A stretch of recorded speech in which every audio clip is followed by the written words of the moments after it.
beauties, and welcome back. I hope you're all having a wonderful day. So in today's video I'm going to be reviewing some PR. I got two packages in the same day, I might add. Two packages off of MAKARTT and Awesome Colours, which is of course their like off-brand. So I'm going to be showing you through the Enchanted collection, which is this here. It comes with some really cute press-ons. They sent me this little shoe and this little jar with glitter in. I was like, oh, this is like, I love like little touches when companies do this. Do you know what I mean? It like just adds to that aesthetic, and I love that. So anyway, there's some glitter in that little pot as well. I don't know what I'm gonna do with the big jar with the tiny bit of glitter, but you know. So anyway, the first one that we're going to look at is always Enchanted, and it comes in some really lush, like softer colors. They're I would say they're pastel. And then it also comes, so there's 6 colours in that, which we're going to swatch for you in a second. And then it comes with the starter kit here. This is the starter kit that you can also get. It comes with stickers, it comes with press-ons, along with little sticky tabs. It comes with the wipe off things, a top and a base coat, a little mini file, a mini lamp for one finger, some glue, and it also comes with 2 of the colours that are in the actual Enchanted collection itself, the 6-piece colours.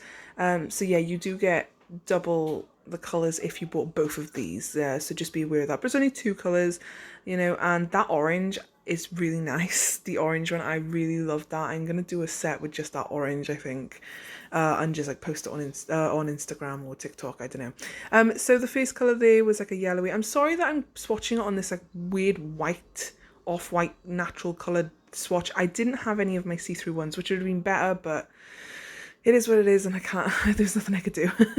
So yeah, the first one is like this really nice yellow, then you've got a really light yellow, followed by that lush orange colour, and then this like nude pink. Some of these are pretty sheer and you would need 2 coats.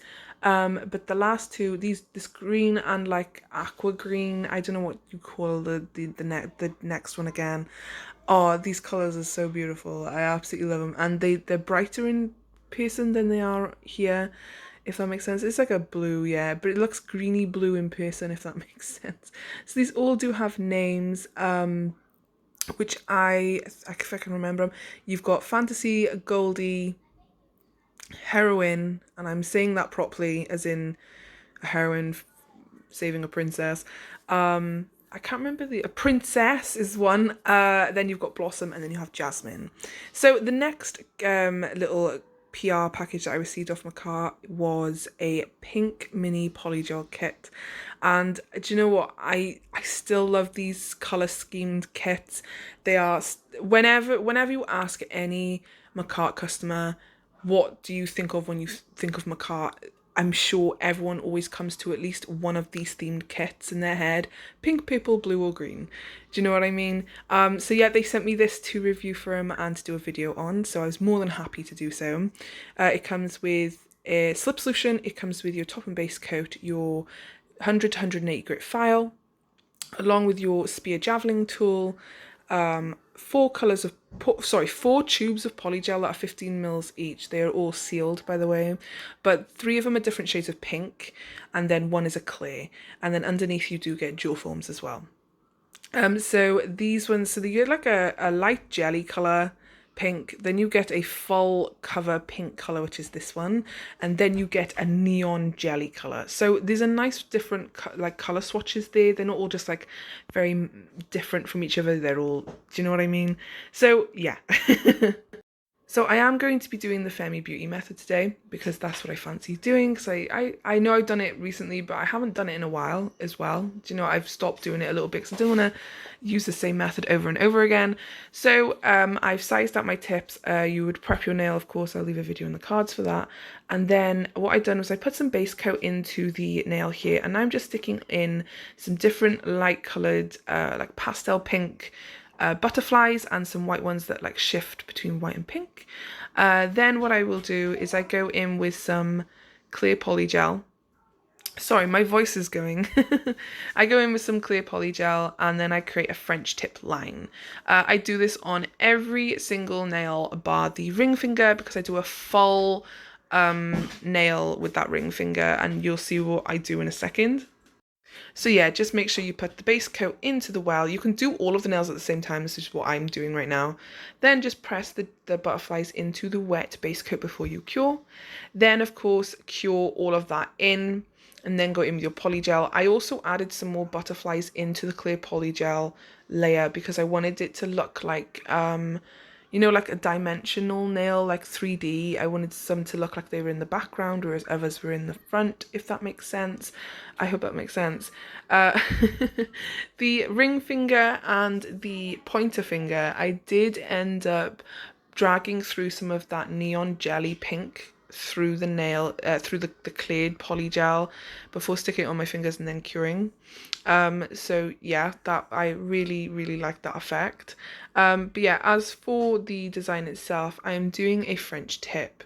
So I will link another video in the cards of me doing this because I love French tip. I think everyone loves French tip. How can you not love French tip, right? But anyhow, I do the tip first. I think Femi Beauty's done this because it is her method. I think she's done this before where she does the nail bed, then she does the tip, and then she puts more polygel onto the nail bed and she goes onto her nails.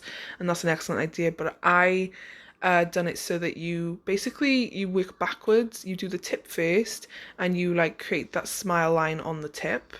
And then you'll see what I'm on about now. I'm explaining it, but you'll see what I'm talking about. So here's the clay. So yeah, I put it into the tip of the nail. I pat it and pull it around into place. And then I pull it down the nail bed area before pulling it back up and patting it into like a C shape, if that makes sense, like a curve. And then I cure it like that before going in then with the nail bed area and patting and pulling that into place, and it fits pretty nicely. But I did notice that it kind of gave it like this like diagonal 3D effect, if that makes sense, because it's a clear polygel. So like this was a bit of a trial and error. So to cover up those mistakes, I then went in with some gel polish and like outlined the whole nail and around the French tip. You'll see it at the end. But yeah, I really enjoyed doing this. It was really fun. It was really easy. I love Lazy Girl Method because it's minimal filing. Sorry, Femi Beauty Method. I know that she's changed her name, but some people do know it as Lazy Girl Method, so it's both. But always give Femi credit, of course, because it was her method. I know some people get annoyed, and I completely understand that because, yeah. Anyhow, now so yeah, I'm going through all of the nails and I did do a little bit of filing on the thumb, but not too much. I didn't really need to do too much because the great thing about the Femi Beauty Method is filing is really not that needed. Also, a lot of people do ask, and I am going to say here, you with the Femi Beauty Method, you do not take off the tip, the nail tip that you're working in. You don't take that off. It's like the dual form method, but different in the sense that a dual form comes off, whereas a nail tip does not. And here I am now putting that neon pink into the nail. As you can see, I just use a dotting tool and a little bead there. I end up doing this on another nail in a bit now as well, the pointer finger, and I just scoop it out of the bottle in the end. The tube, it was much easier. So yeah, I just drag it through, as you can see, and then I just pat it down to make sure it's flat before curing onto my nail, of course. But yeah, Femi Beauty Method, as I was saying, you do not remove that tip. It becomes a part of that structure. Now, a lot of people do ask, like, can you, can you do backfills or like a fill? And I think, yes, yeah, you can. But I'd only do it like after a week or two where you can just like file down a little bit and add a bit of polygel. But I wouldn't recommend filling it if they grow out too far, because the thing is that nail tip, I'd imagine if you file into that, I use peel off base coat, so I don't really tend to wear my nails for very long now, but I'd imagine that if you filed into the apex of that nail, that the nail tip would crack. It depends if you're using gel though or plastic. Like I use jelly tips from AliExpress, and they smell like gel. The bag stinks of gel. You can tell they're definitely gel. Because I have plastic as well, and you can tell, if you sort of feel the difference in them, if that makes sense.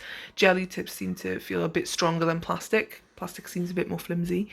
But then they're much more softer in the cuticle area. But anyway, going to the fill, I don't know, maybe you can, I'm not sure. But with the Lazy Girl method / Femi Beauty method, it's so easy to do that like having to take them off and then reapply them really isn't that big of an issue. Sorry about the slamming. My kids were going into their wardrobes to get jumpers because it's starting to get a bit cooler, well, colder.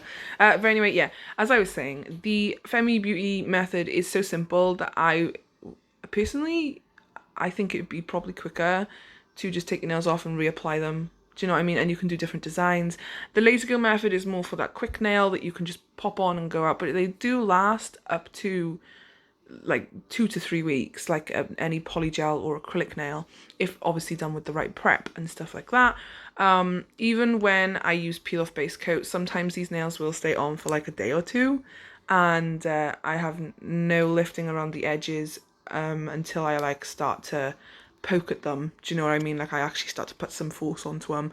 Not that it hurts, it's just like enough force to make the peel off base coat pop them off, if that makes sense. So anyway, I'm rambling here, but the nails were very easy to do and I really did like the idea. I definitely could have done with a little less of polygel, so bear that in mind, a little goes a long way with this method. So as you can see now, what I'm doing is I'm going in. I didn't cure that ring finger, by the way. Do not cure that. Keep that out of the lamp because you put that on your nail. I just done them all before putting them all on my nail. Does that make sense? Like I basically just done the nail bed area then and stuck them on. I would recommend doing one nail at a time though, because sometimes they do like tend to move a little bit because obviously they are top heavy with the polygel that is in the top. Sorry, the kids come in asking for chocolate pancakes. So yeah, I didn't cure this one here. Leave that one away from the lamp. I just put it there ready to go onto my finger after my pinky finger, if that makes sense. Because I work backwards because you use your index finger and your nail more. And like these little nail stands and like little bits and stuff are kind of a pain to pick up with long nails. So I kind of do them last for that reason. Yeah, it is what it is. So anyway, now I'm just patting the nude colour into place on the nail bed area, as you can see, and it kind of with the clear polygel it's got given that ridge, so it kind of gives you a clear indication of where to put the polygel, but make sure to push don't put it on an angle, the tip area. You'll see what I mean now, where some of it you can see where it's like faded, if that makes sense, because it's further back. It's not highly noticeable, but it was noticeable to me, and I was like, nah. So once I'd done this, I went in with some gel polish, and I just went around the whole of the nail, and then I went around the French tip as well. So yeah, it was. I like this nail. This nail set. I think it was a great idea. But I'm gonna put some music on now, and then I will come back when we do the second set, because as always I do second set. Did you really think I was just gonna unbox gel polish and not do a set of press-ons? No. Also, quickly before I do go, don't forget to wipe up around the sides and the edges and the back of any polygel that may have spilled out, because it will reduce your lifting. Anyway, I will be back in a second.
I stuck them down onto my stand here. They are great nail tips, I really do recommend them. Then of course I went in to my little polish, why am I mixing up here? My resin palette here, and I just put all of the colours onto blobs. I didn't really fast set with this, but I liked how it turned out. So we're going to do a blooming gel set, but I don't have blooming gel, so we're going to use base coat, because base coat does exactly the same thing as blooming gel. Just FYI guys, instead of buying a blooming gel polish, you can just use base coat, probably top coat as well. So yeah, anyway, I done a layer of base coat onto all of the nails and I did not cure. Then I went in with my gel polish brush here and I literally just picked up the gel polish, and there was no rhyme or reason to the way I was going with this. I literally just blobbed it on wherever I seen fit, and I just went in between each colour. I wanted it to look messy, so it looked like, you know, it actually looked like it was spread out, because the base coat then what it does is it makes the gel polish spread. So yeah, it like meshes in with each other. Then I dragged some colours through each other to give it like that artsy sort of look. Yeah, I liked this idea. It was really fast, really easy. Literally, the video was going to be over soon. So then what I done was I held them upside down to make sure that the gel wasn't pooling anywhere. So it like went into the center of the nail. It kind of, gravity let like do its work. I then cured in my nail lamp for 60 seconds before going in then with some, I think this is top coat. I think I show in a second. So top coat, I go in with that. And then before curing, I stick in some little butterflies, some blue, some pink and stuff like that, just randomly around the nail. And then I cure again before going in with more top coat and curing once again. And once that was done, then I popped them onto my nails. So there is even some gaps where I left them clear on purpose, because I didn't want it to be like perfection. I just wanted it to look marbled and messy, but also pretty, if that makes sense. So I will say, in case you do notice, I do use blue tack to stick these ones on. I know I shouldn't, but I was like, I'm gonna be popping these off in a second, so I'll just use blue tack instead of wasting like peel off base coat and stuff like that. So yeah, here they are. And here's the blue tack on my nail you just seen in the peak in the corner there. And this is what they turned out like. So yeah, I was really happy with the sets that I created today, guys. Yes, they're not perfect, but you know, to each their own, you know. Practice makes perfect. I know I've been doing this for a long time, a year now, but you still can't be perfect. You will always learn and grow. But anyway, guys, I am going to leave it here. I hope you enjoyed. If you did, don't forget to like, comment and subscribe. I hope you're all having a wonderful day wherever you are in the world. Don't forget to stay safe, keep on smiling, and I will see you all in my next video. Lately I was feeling like I need a purpose.